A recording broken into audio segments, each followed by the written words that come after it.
Welcome back. We are now inside of MailChimp.com.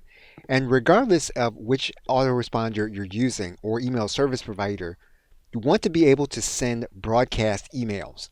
Broadcast emails are sent whenever you want to send them, and they'll typically go to everyone on your entire list. Inside of MailChimp, we will just go to design a specific email. Now we're going to give the email a specific title. Now because you're sending this email to your affiliates, you may want to start the process by making sure that your email is going to be identifiable to those who are going to receive it. You can choose to personalize the to field.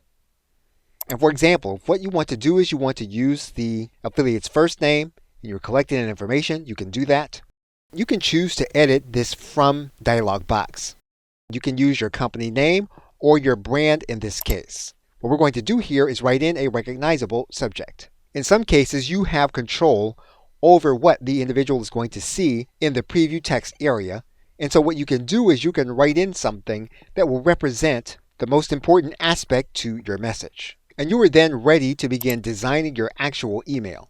Now, it is a good idea that you keep in touch with your affiliates even when you are in process of getting ready for a launch. This keeps you top of mind and gets your affiliates used to opening your emails. And what you are basically doing in the email is you are reminding affiliates that if they are looking for a specific product to promote within the market, you either have one available or you will have one available. Okay, so with that, thanks, and I will see you in another video.